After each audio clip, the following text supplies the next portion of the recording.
story is a story everybody should know. Never limit dreams, never narrow goals. We're talking wins, yes, we're talking scores. Conceding none, we know no defeat. We never split, yeah, we never quit. Eagle-like vision, we never squint. Focus on the mission, we can never miss. Baobab, we're breaking bounds. We're soaring high beyond the skies. Baobab, we're breaking bounds. We're soaring high beyond the skies.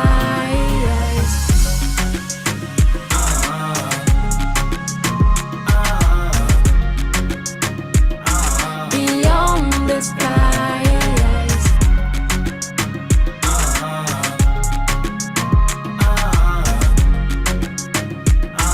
Beyond the skies.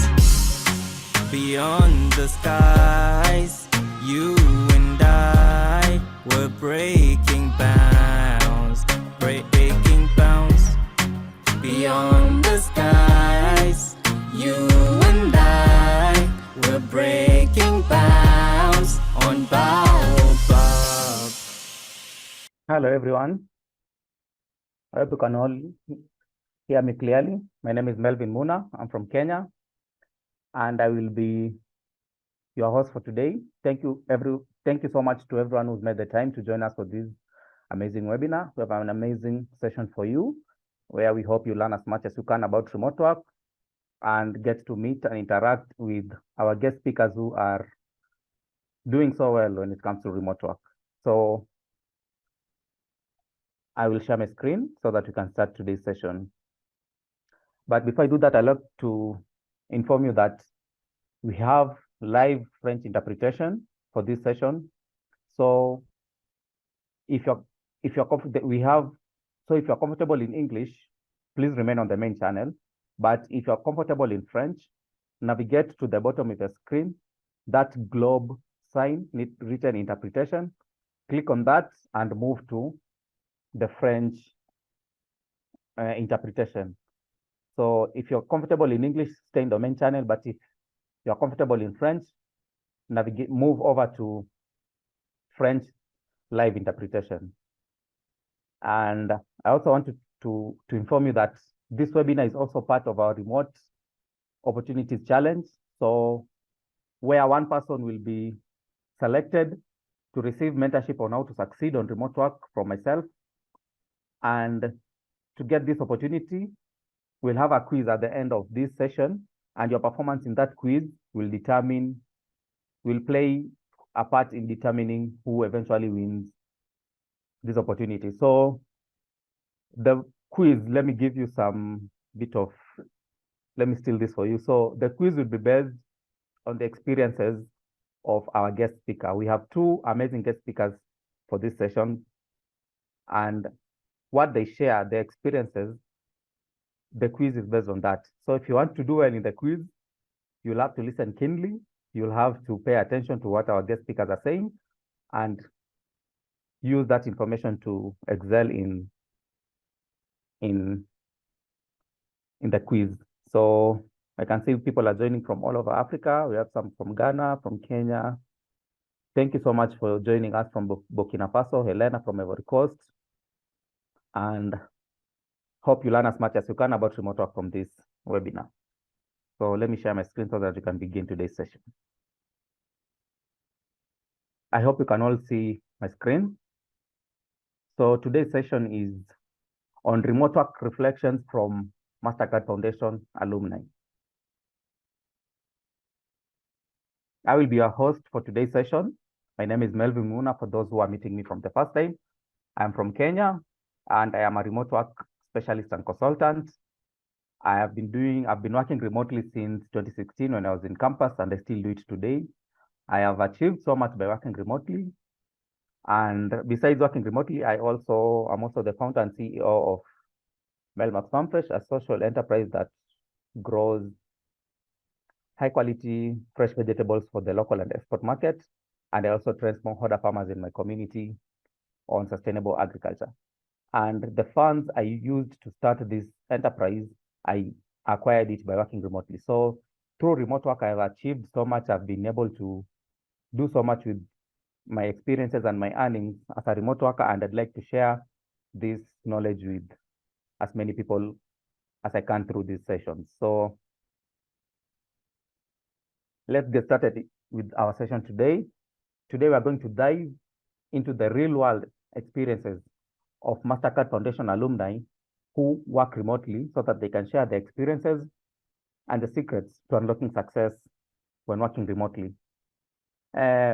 When planning this webinar, we thought that we figured that most of the people who are joining these webinars are Mastercard Foundation fellows. So we thought that it's best if we bring people who have worked remotely, who are Mastercard Foundation alumni, so that they can share their experiences with you. They can tell you how they got into remote work, what they have achieved so far. Because sometimes probably we're having these webinars and you don't even believe that remote work is something that exists for you. So through the experiences of these alumni, you will know that remote work is something that is there, and you too can work remotely and achieve success just like they have done. So we have two amazing guest speakers today, and I want to thank them so much for making the time to be here with us and accepting to join us for this webinar and sharing their experiences. First is Emmanuel Naturinda. Emmanuel Naturinda is an alumnus from the Kwame Nkrumah University of Science and Technology and holds a Bachelor of Science in Medical Laboratory, currently working as the program coach concerning entrepreneurship at the Dashpend Queen's Innovation Center. So thank you so much, Emmanuel, for joining us, and we are eager to learn as much as we can from you. We also have Chateau Orobade, an alumnus of University of Abomey Calavi. She holds a bachelor's degree in computer science, specializing in internet and multimedia. She has worked remotely as a design consultant for the Arizona State University Baobab platform. She's here with us today, and we are happy to have you join us for this webinar. So we'll start with the introduction. So I'd like to welcome at this moment, let's start with the ladies. So Aishato, if you can hear me, please tell us about what you do, what you studied in the university, and tell us a little bit about your remote work journey. How did it start? And what's your experience? What do you enjoy most about working remotely? So Aishato, please, if you can hear me, you can unmute and introduce yourself. Thank you so much. Hello, everyone.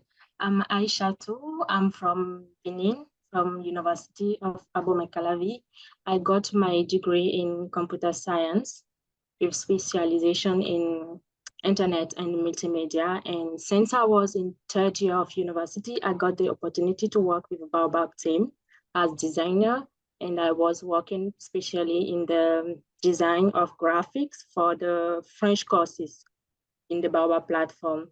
So actually, I'm still working with them in freelance, and I'm also working as designer for UN. I'm volunteering there, so I'm working with them.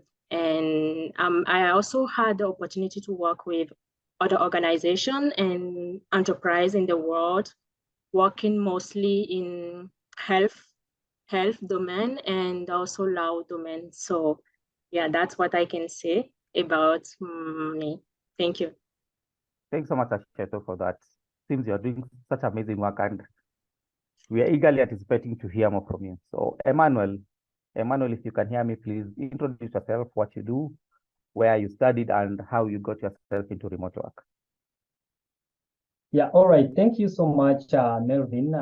Just like you have already introduced me, I'm called Natrinda Emmanuel. When I finished my undergraduate, even before I finished, I think that was around September, I saw an application from the Dunin Deshpande Queen's Innovation Center from Queen's University based in Kingston, Ontario, Canada. They were looking for program coaches for the Jim Leach Mastercard Foundation Fellowship on Entrepreneurship. So I had participated in the Jim Leach Mastercard Foundation Fellowship that year. And luckily enough, I submitted my application. I had graduated among their top best fellows that year. And they offered me an opportunity to serve as their program coach. This is more like a teaching assistant for the Jim Leach Mastercard Foundation Fellowship. Yeah, but what is more important is that the way remote works appear is that each time you finish one opportunity, another opportunity comes in.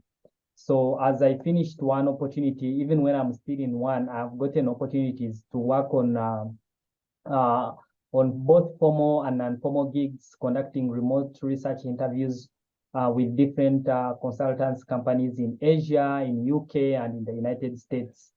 And I'll highlight more about this as we go along, how these opportunities are coming in. Yeah, but basically that's all about me. I hold a bachelor's degree in medical laboratory technology, which actually right now, my degree is more like my side hustle. You know, in the conventional setup, when you are, let's say, a computer scientist, a medical doctor, a pharmacist, someone would imagine that your pharmacy degree would be your main hustle. But a lot of things are changing in the future of work. So you find that your computer science degree will become your side hustle, and maybe something you're doing remotely is your main hustle and something that is bringing a lot of income to your table. Yeah, that's all about me. Thank you so much. Thank you so much, Emmanuel. And you've shared one thing that I'd like to really highlight about remote work is that opportunities keep coming. So you get started with remote work, you finish one assignment, and because you did an amazing job, you are referred to do by someone to do another job. And that's how you build yourself as a remote worker. Personally, I did engineering in campus, but I only worked as an engineer for just about a year. And after that, I've been working remotely, performing different roles. And I can say that opportunities keep coming and finding me. So remote work is something that I'll really encourage people to get into because of the amazing potential that it holds, especially for young people looking to build themselves, young people looking to develop their skills, because these are learning opportunities. As long as you show that you have this interest, someone will invest in training and teaching you. And that's how you become and more competent and develop your career. Now let's get deep into the details of the works that you're doing remotely. So what has the journey been like since you started remote work? How have you developed yourself to ensure you are earning your worth? Skills development as a remote worker from the time you started. What have you done to develop the skills that you have? And is it a continuous effort, or it's the skills that you came in with? Are they the same skills that you possess, or you went about developing your skills so that you can serve your people better? Let's start with Ashato, because as a graphic designer, I believe that's an area that's growing and developing. So how has the journey been? How has it been for you, skill-wise and development-wise? When I started working with Baobab team, I was at the end of university, and I didn't really have such skills like I should. So it was a time for me to learn more, because when I have to redesign something made by Baobab in English, I have to make it in French. I need to think how I can make exactly the same thing.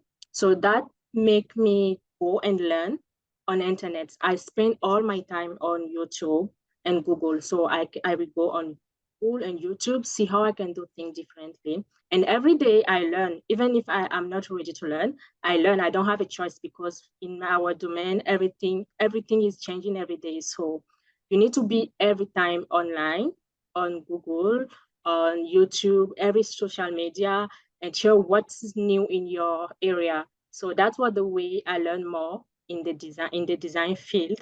And I also have to build a kind of community where I will learn from other people, because sometimes something can be new and someone who is your friend will have the information before you. If you don't have a community, if you don't have a network where you will go and ask what's new in the domain, you will be behind. So it's good to have a network if you want to develop yourself in your work. So that's what I did. And I'm still learning because every day there is many new things. So yeah, thank you. Thank you so much, Aishato. And Emmanuel, you have a background in medicine, but you're working remotely as a program coach for entrepreneurship.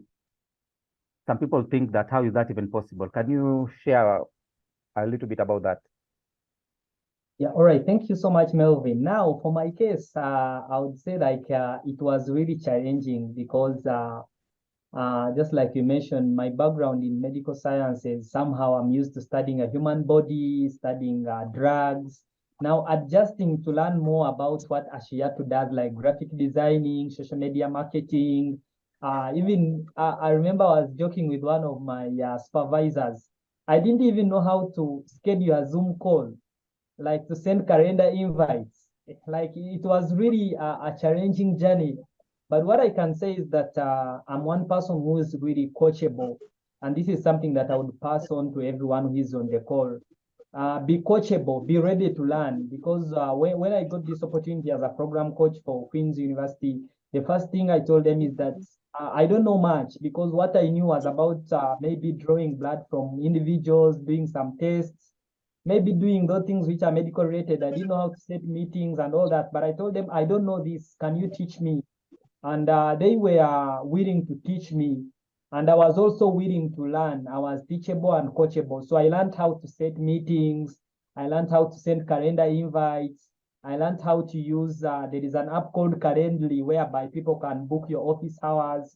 So it has been a transformative journey switching from the medical background into this kind of remote work, which is more of a little bit techy. Right now, I even I've learned how to use AI. I know how to use AI, for example, to generate email drafts for me. I know how to use Canva to do slides. So this is something that I was not used to. So what I can say is that it has been a transformative journey, and the bottom line is being willing to learn and to adopt new challenges. Yeah, thank you. Thank you. You have captured it so well. You need to be willing to learn, open yourself to experiences, and grow from them. So this next question is to both of you.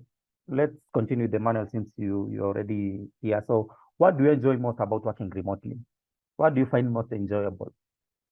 Okay, all right. Thank you so much. So I will start with the most obvious, is that I was lucky that by the time I finished university, I was receiving my first salary in dollars.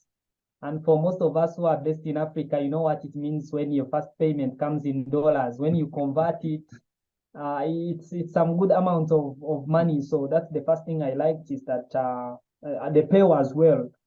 Secondly, which is the most important apart from the pay, is that the work-life balance.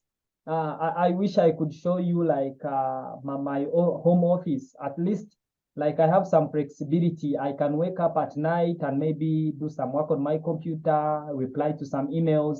There's some kind of work-life balance. I'm able to rest enough. I'm able to attend to my remote work. I think to me, that is what stands out best for me. I don't need to mind about what I dress on. I just need to put on, like, normally, I don't mind about maybe having to put on a tie to go to work, maybe transportation to work. It's a little bit kind of flexible when you are in a remote kind of setting. You don't really have to worry about what you're wearing, what time you arrive at work. It's all about, I think, I don't know, maybe Ashiyato will share more about that. Remote work is about output, as in what are you able to achieve, than whether you come to work or not, compared to conventional work whereby your employee expects you to be at work at 8 a.m., even if and leave at 5 p.m., even if you don't do much, but they want to see you there. But this one is a little bit different. What can you do? How much work can you accomplish in a limited amount of time is what matters. And I feel like that comes with flexibility and some kind of work-life balance. Aishato, let's hear your take on this. What do you enjoy most about working remotely? Like said, work-life balance is something I really enjoy, and the flexibility. I also spend more time with my family, and it's not something I would be able to do if I was working. I was going to office every morning and coming back in the night.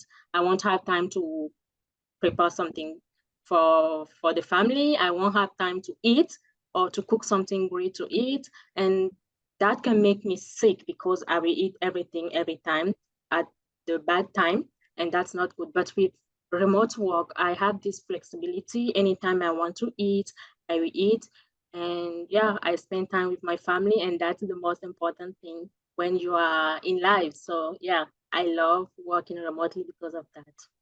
And we also had the bad side. I hope we had a question for that or not.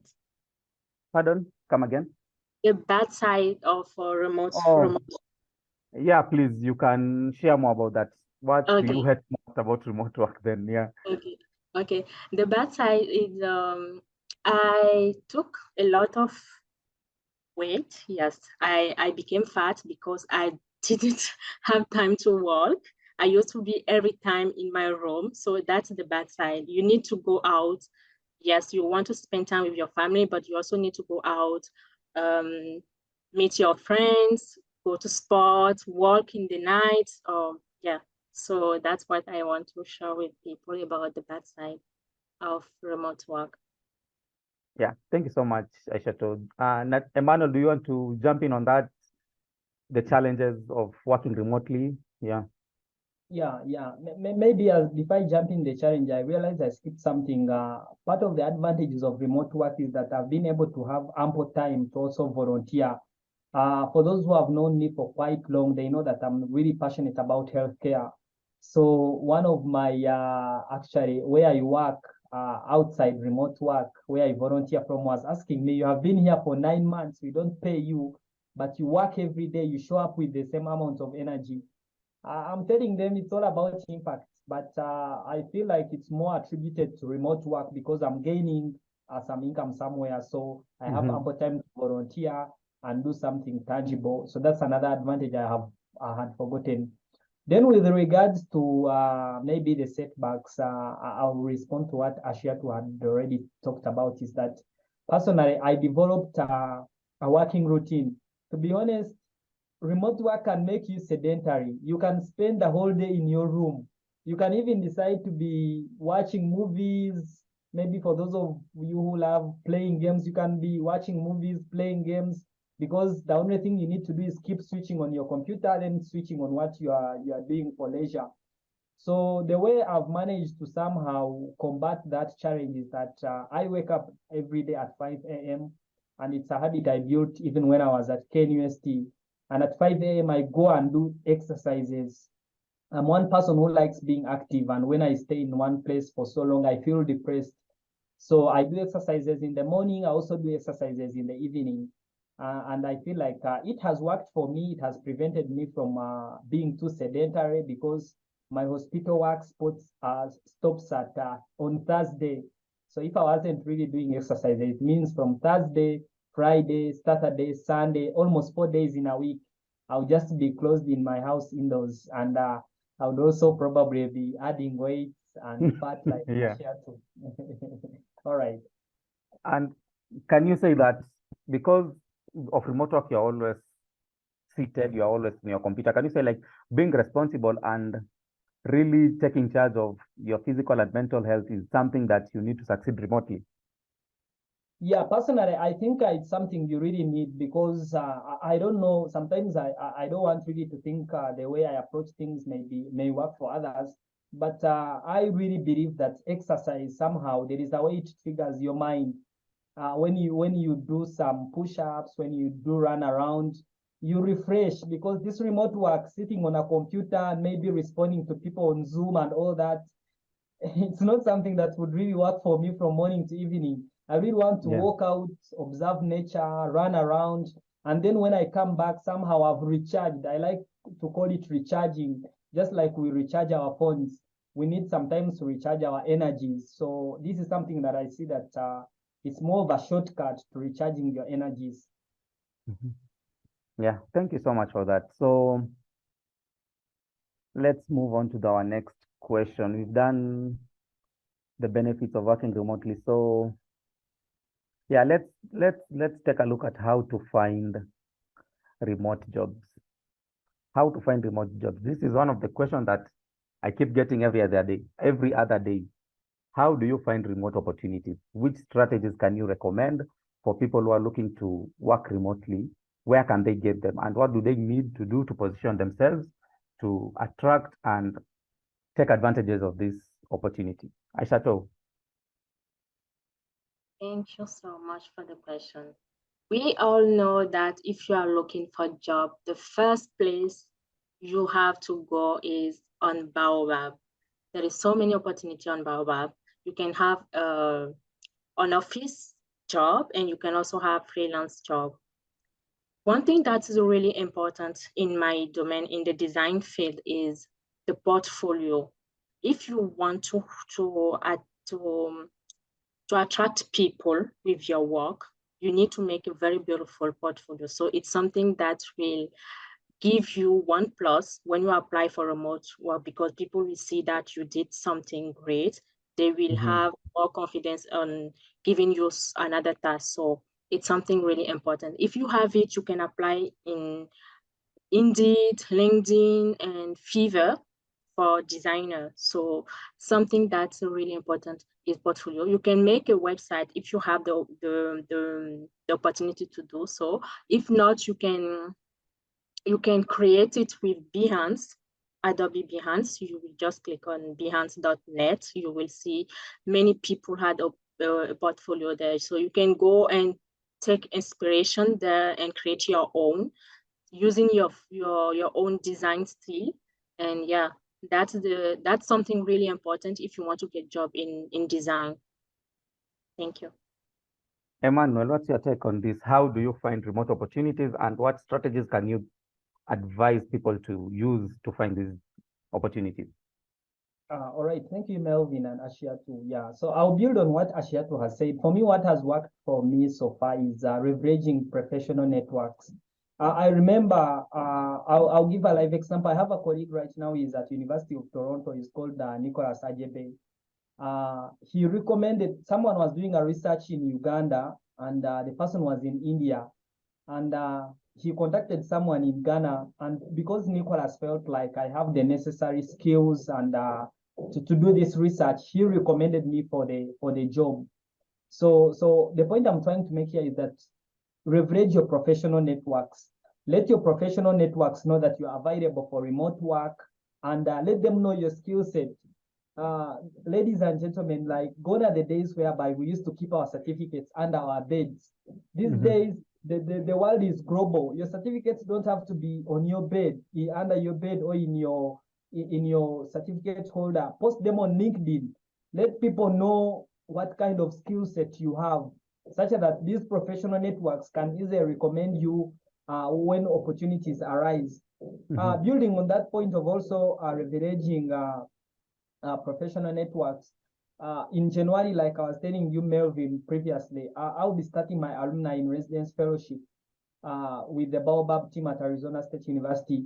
This is something also about leveraging my networks, because within my networks, I'm able to know that maybe the Baobab is looking for alumni in residence fellows, and I apply and let them know that this is what I have to offer. Am I the ideal candidate you're looking for? If I'm the ideal candidate they are looking for, they will give me an opportunity. Yeah, then lastly, and the most important thing is that there are freelancing platforms. One of the freelancing platforms is called Pivot. I'm going to type it here. In the chat, yeah. It normally posts some remote work opportunities, and it's something you can really try to also explore. But the most important thing is that develop your skill set. Make sure that the skills you have, you post them on your LinkedIn, you add these certificates on your LinkedIn, and then maybe, and also the most important thing is the algorithm. I know we have many tech guys here like Andrew. They know how the algorithm works. I don't know, you guys, if you know that if you post your certificate on LinkedIn, the algorithm from LinkedIn through machine learning will be recommending for you remote work opportunities. I don't know if you know that. Not even remote work only, but it will be recommending for you opportunities. And the opportunities that I've gotten because of supplying LinkedIn with my certificates. So I also feel like we should develop our online profiles. and let this global network of people know what we are capable of doing and what we bring on table.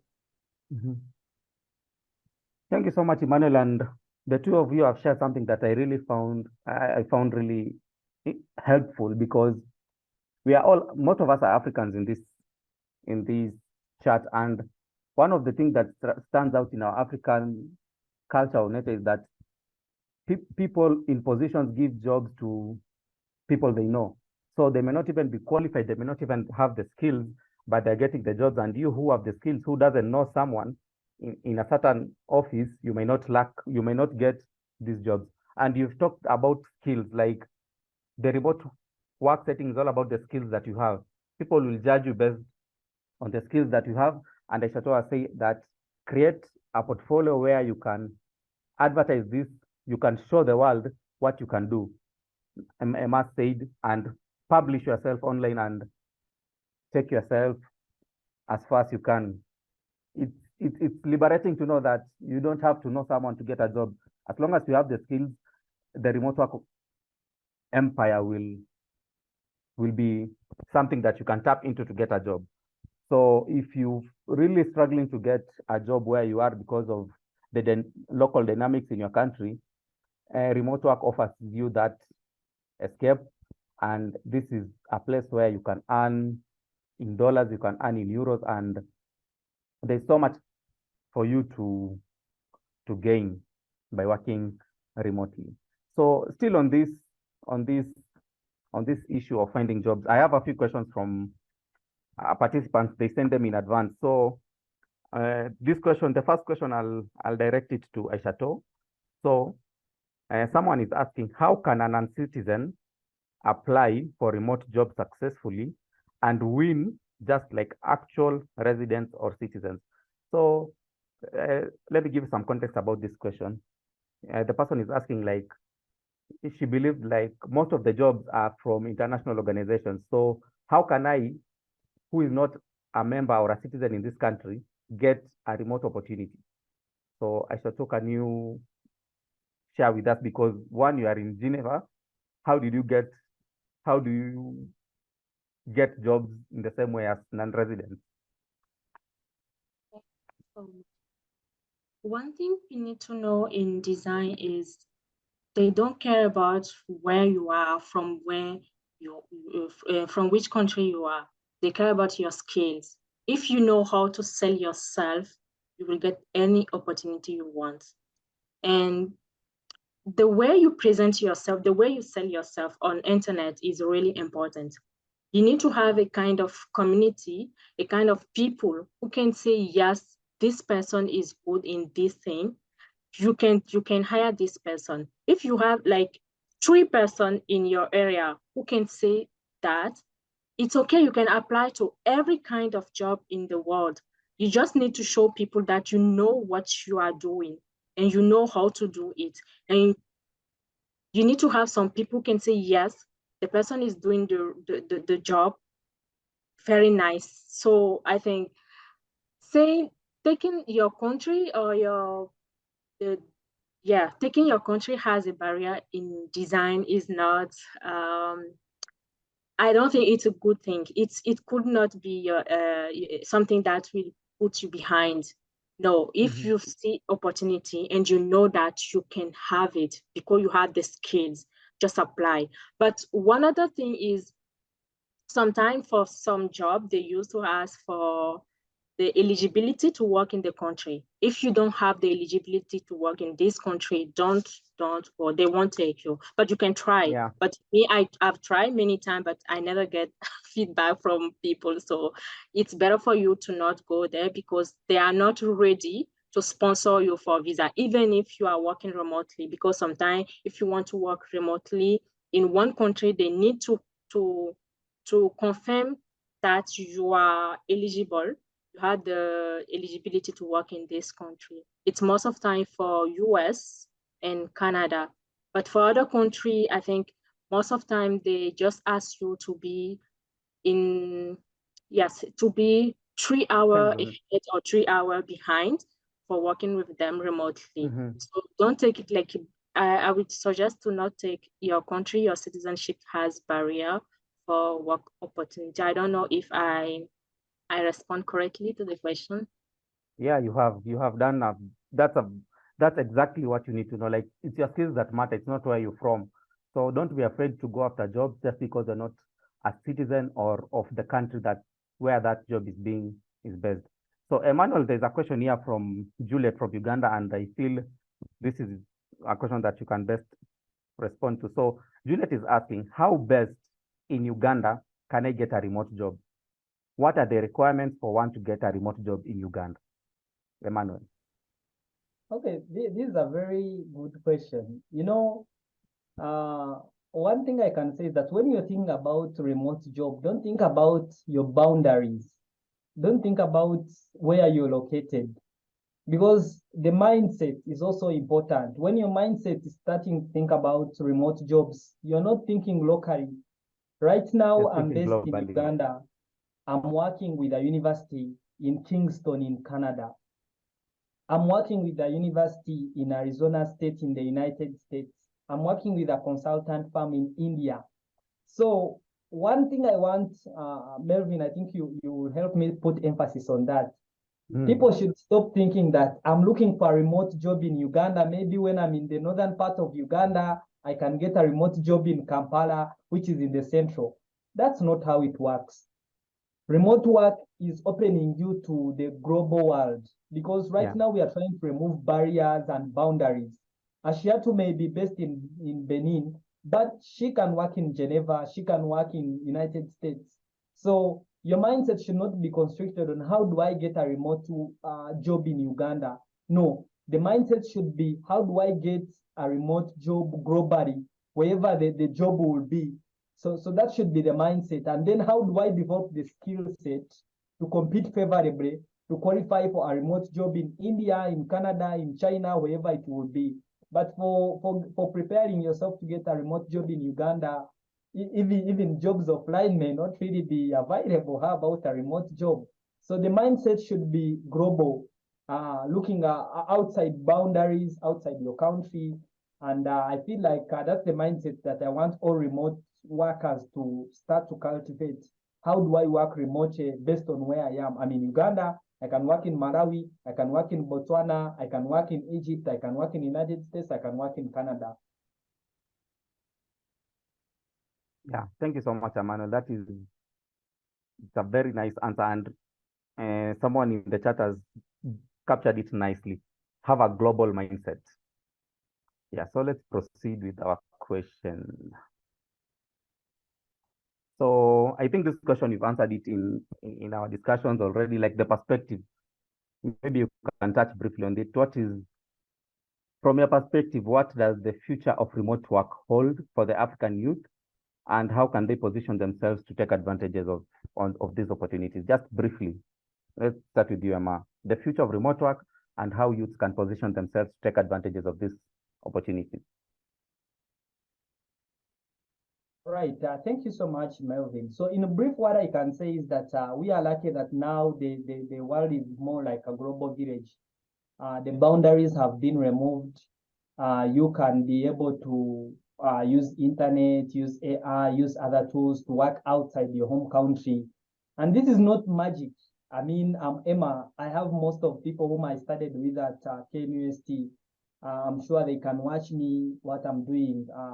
People who are here, you can check my LinkedIn. This is not something we are telling you that it's not physical. This is something we are doing. So there is a lot of opportunities and potential which African youth can somehow utilize as far as the future of work and remote work is concerned. And look for those opportunities, leverage your networks, make good use of some of us who are already into those positions, such that you can also tap into your potential. I think was it about 2 days back, I shared on my status and I said that the first step in the socio-economic transformation of every country is to ensure that young people have the necessary skill set and knowledge. Then the next step is to ensure that they have an ecosystem and environment and resources through which they can apply their skills. I would really want to assume that every person who is on this platform, probably who is a Mastercard Foundation scholar, they already have the necessary skill set, they have the necessary training which they have accumulated along their undergraduate or postgraduate studies. Now, how do you look for an ecosystem? The global world has created an ecosystem which some of us are already tapping into. Look at that ecosystem and come and apply your skills and develop as an individual, create impact in community. Yeah, that's all I can say. Yeah, thank you so much. There are so many opportunities that you can tap into, and you just need to open yourself up to these opportunities. They don't have limitations on, there are no limitations on who can work remotely. As long as you have these skills, an employer is out there waiting for you. So let's go over the strategies for success, the strategies for success as a remote worker. Managing time and tasks independently can be challenging in remote work. So Aishato, what time management techniques and tools do you rely on to boost your productivity and maintain focus? Time management is a very key factor if you want to succeed as a remote worker. So what advice do you have about time management, and which tools do you recommend, do you use and recommend for others to use to maintain the productivity when working remotely? Thank you so much. Yes, it's really important to stay organized when you work remotely. What I used to do is to make a to-do list. Every weekend, I can make to-do list for the next week, and I plan my week before the week starts. So I use Google Calendar. I also use Google Task. We also have Microsoft to-do list or Microsoft Task. That it's a tool that can be really helpful. I will recommend tools that can make you focus on your work. For example, in every phone, I don't know if it's in every phone, but in much of people's phone, we have the possibility to set the phone in focus mode. I think in that way, your phone won't be your phone can't ring for a set of time. You will set it first. You will ask people, you can ask people, for example, don't call me from this time to this time, but if they do, you won't get the call because you already set something on your phone. It's something that can be helpful. You also have other app online on Google Store where you can stay focused on your work, and it's a kind of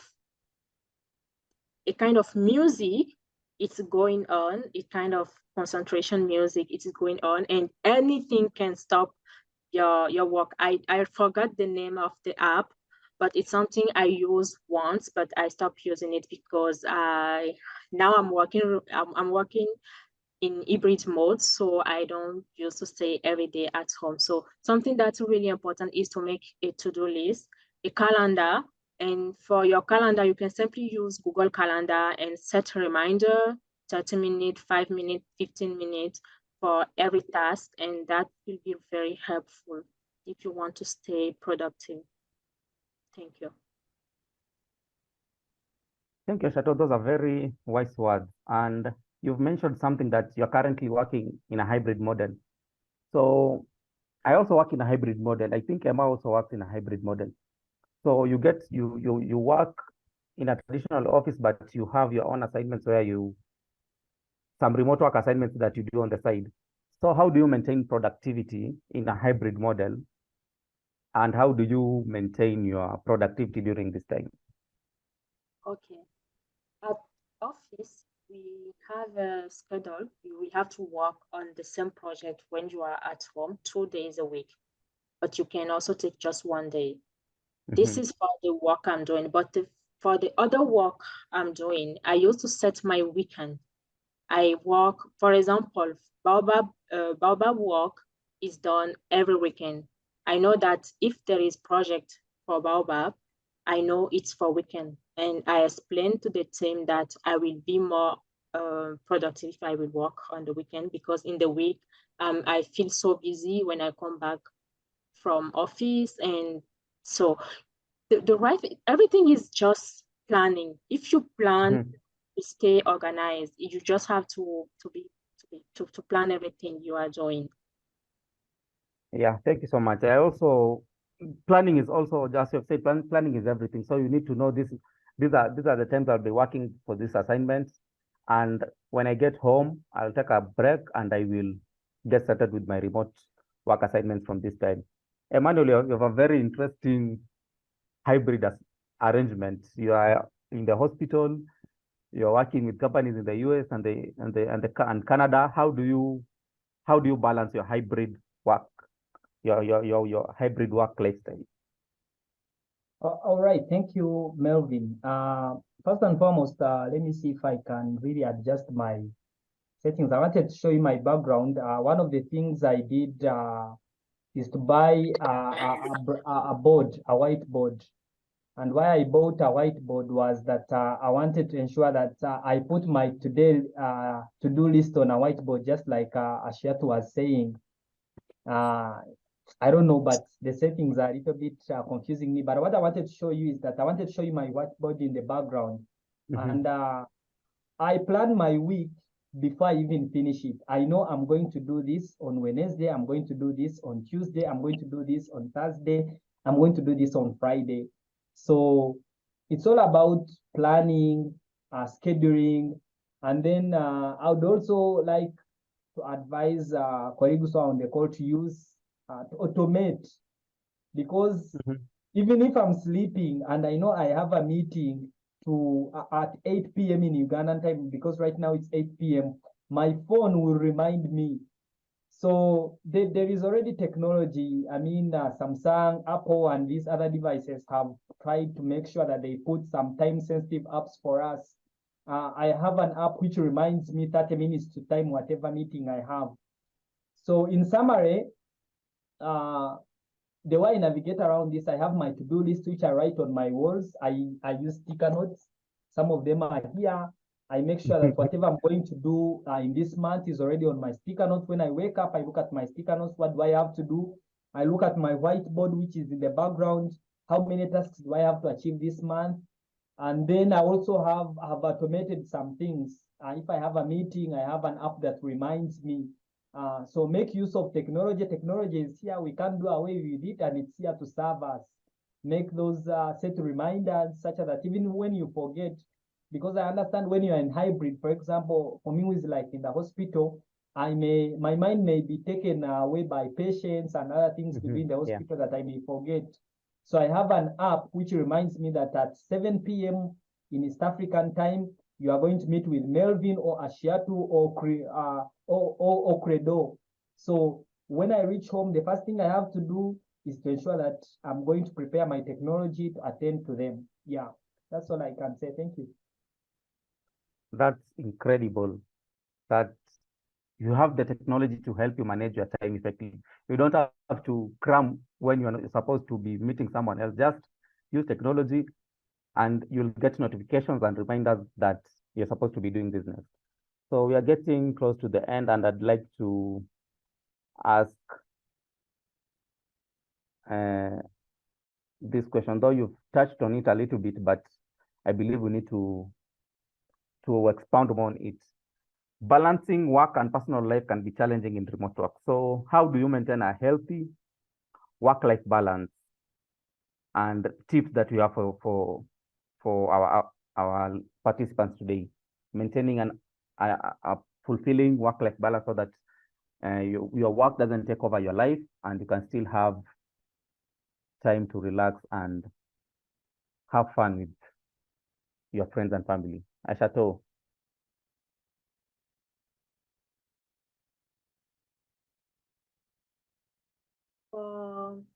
For that, what I used to do is I have two phones, and one is for work and one is my personal one. So when it's time to work, I just use my work phone. And when I'm done for the day, for example, I don't touch the work phone. Even if anybody call me or text me, I won't see it. They know that from this hour to this hour, I'm off. But the problem is when you are working completely remotely, The customer don't want to know anything. He just want to see the work done. If you have a deadline, you don't have a choice. You will put aside your personal work, your personal life, and focus on the work. And when you are done, you can say, okay, for today, I want to talk to this guy. I will focus on my family and my personal life. And then after 2 days, you can come back to the project. If there is feedback, work on it. But if it is not major feedback, you can do the same day. So depending on the possibility you have, the people you are working with, you will have it will be easy for you to set a work life balance. But one thing you need to know, you need to set hours. You know that from this hour to this hour, I stop working. And for not only for work-life balance, but also for my own health. If you have to work all the night and sleep in the day, it's not good for you. So it's good to make a great choice. So that's what I used to do. And when I work, I put off my phone notification, and when I'm not working, it can be on. But most of the time, my phone is on silent mode. So even if I'm working or not, I don't get calls. That's the way I used to do. And one thing that is really important for work-life balance is having hobbies. You need to do something you enjoy, maybe once a week. It's something really interesting for creativity. Yeah, you need to be really intentional about making time off, or you will work and work and work. One thing about remote work is there's always work. You are always working. Right now, my employer has just been asking me if I'm working weekends. I want to spend some time with the family, but my employer has more work for me. So if you don't tell them that I'll not be working this weekend, they'll still give you more work. So you need to be intentional about getting time off so that you can relax, you can refresh and recharge. Emmanuel, what do you do to unwind and relax from the tough schedule that you have? All right. Thank you so much, Melvin and Ashiatu. I think you have already tackled on most of the things that I would have said. But personally, I like playing video games in my free time, and I have a schedule, like I said. When it's time for relaxing, no matter how urgent the assignment is, I will not attend to it, because I make sure that I deliver my best, and I'm always on schedule. And I always make sure that when it's time for working, I'm working. When it's time for relaxing, I'm relaxing. I think that's something that most people who are looking into remote work should look at. Don't relax when it's time for working, and then don't work it's time for relaxing. At least make sure that when you're working, like Ashat was saying, you are in focused mode. You're able, because remote work is about output. Like right now, I'm working on a report, an annual report for what we've been doing from January to September. When I'm working on that report, I'm focusing on that. And I know it's stopping on this time. But it's not like maybe because you are in remote work, you feel like, I need to check on Netflix for one episode and then come back to my remote work. You'll not be effective, because the assessment of remote work is all about output. And if your output is very poor, maybe the employer will not value you.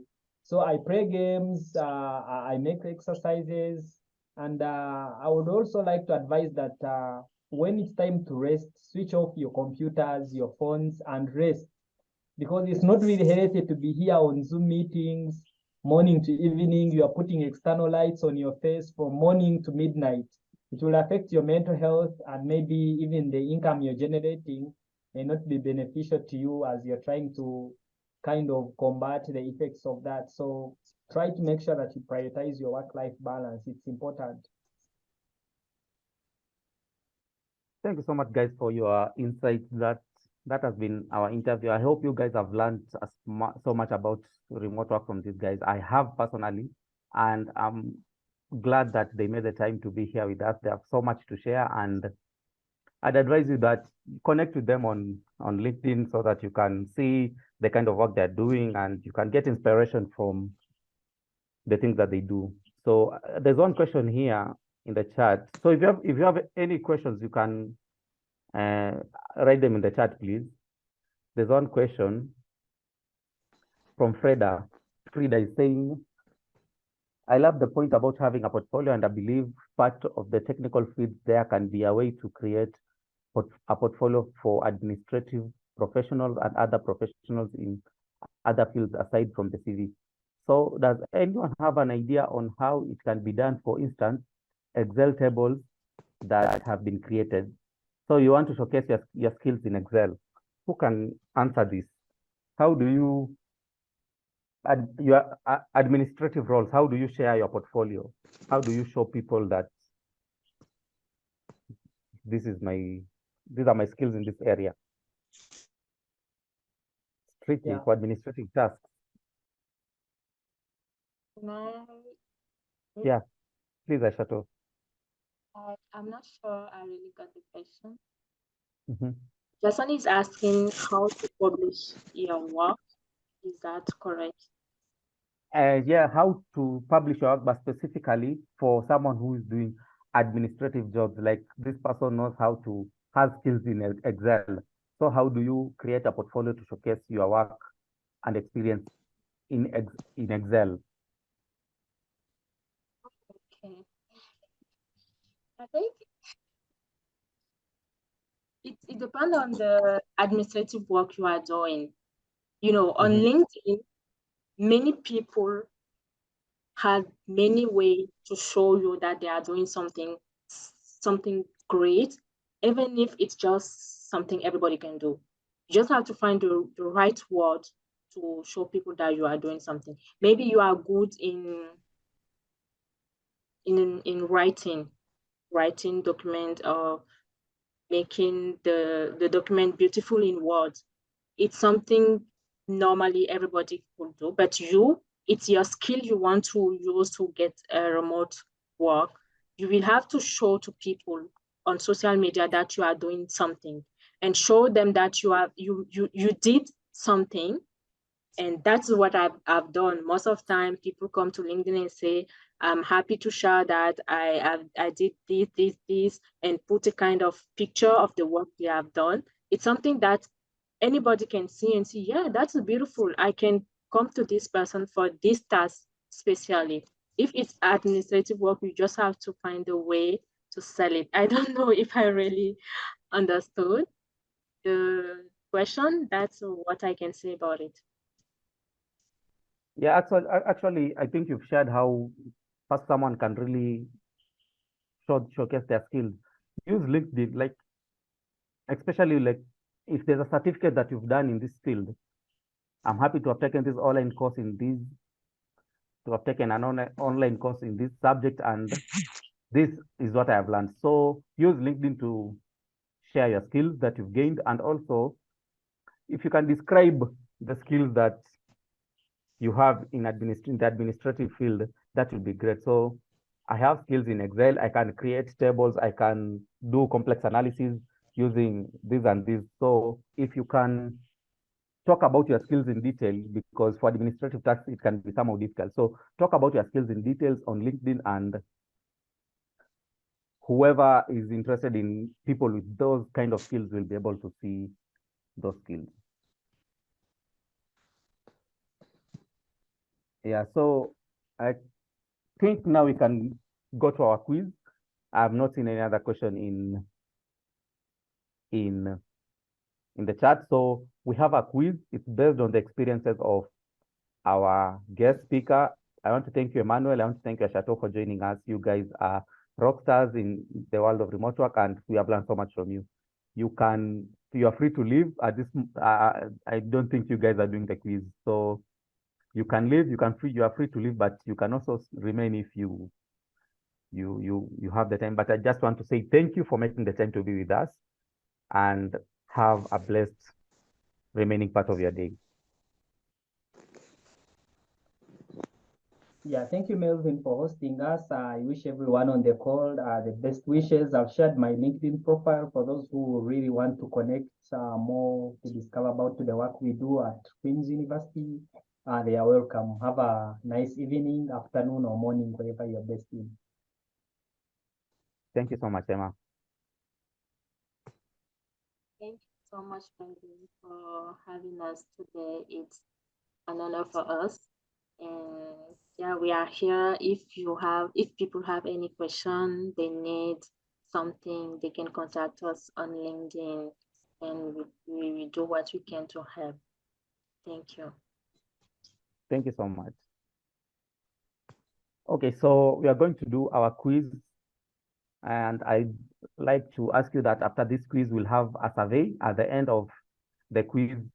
And through that survey, it's where we get information about the kind of content that you want to hear more of. And also you provide us with feedback that we'll use to improve this webinar. So please don't leave without submitting your quiz responses. It's a short quiz, and we'll use that information to create even better content for you guys. So let's do the quiz, and after the quiz, we can fill out the survey. So I'll launch the quiz. It's simple questions about the experiences of our guest speakers. We'll have the quiz in English, and we'll also have the quiz in French. The quiz is multiple choices. Fill the one that you feel is the best answer. And after the quiz, we will share the answers with, so that you can know how you performed. We'll use this information to choose the winner of our remote opportunities challenge, so that they can be mentored on how to succeed as a remote worker. So we'll have the quiz in French. We'll run it in English. It will go on for 5 minutes. And after that, we'll have the quiz in French. So time for the French quiz is up. I hope you've all had the opportunity to take the quiz. So let's now discuss. Let's discuss the answers to the quiz. Okay, so question 1 was, what prompted Emmanuel Naturinda to enter the world of remote work? Active job seeking, remote work, internship, unexpected opportunity, and remote work conference. So the correct answer is an unexpected opportunity. I can see only 4 of you got that right. Probably you are not keenly listening at the start of his introduction. He said that he participated in a fellowship by Jim Leach, the Jim Leach Mastercard Foundation Fellowship. He graduated top of his class, and after that, they advertised for a remote position. He applied, and that's how he was selected. So that's how Emmanuel got himself into the world of remote work. An unexpected opportunity that he says chose him. So only 4 of you got that correct. Okay, so the next question we have, where has Aishato primarily discovered remote job openings? So Baobab platform, indeed, LinkedIn. I can see most of you chose Baobab, but actually the correct answer is all the above. He shared that he uses Baobab to get opportunities, but he was also active on LinkedIn and Indeed, and he used this platform to get remote jobs. He has gotten several remote jobs, and he has used these platforms to get them. So this quiz was difficult. I can see only very few people got that right. So question 3, what do our guest speakers enjoy the most about working remotely? The correct answer is C, flexibility and improved work-life balance. 17 of you got that correct. And the 4th question is, how does Aishato manage to stay productive and maintain a healthy work-life balance in a hybrid work model? So Aishato said, by setting clear schedules and priorities. All of you got that right. Thank you so much. Time management techniques and tools do our guest speakers rely on in remote work? So the correct answer was B, daily to-do list, time tracking apps, calendar, reminders, and time blocking. So correct answer was B. And how does Emma recommend maintaining a healthy work-life balance? He says the correct answer is C, by establishing a structured routine and incorporating exercise. He talked passionately about exercise, and I can see there are 2 people who said playing video games. Yeah, he plays video games, but not all day. only when it is time to relax and unwind. So that's the quiz. And thank you so much for taking the quiz. So we've come to the end of our webinar. Thank you so much for joining us. We've extended by about 20 minutes. I wanted this webinar to be strictly 1 hour, but sometimes discussions really get in the way. But I hope you forgive me for that, for stealing 20 minutes of your time. I'm so sorry for that. And I want to thank you for joining us. Thank you for everyone who participated. It was a pleasure to have you here with us. We'll have another session in 3 weeks' time, and this time we'll be hearing from an employer who has hired remote talent so that they can share with you what they're looking for in remote work candidates. Thank you so much for being here with us. You are free to leave. This webinar is officially over. Beyond the skies, you and I, we're breaking bounds on Baobab.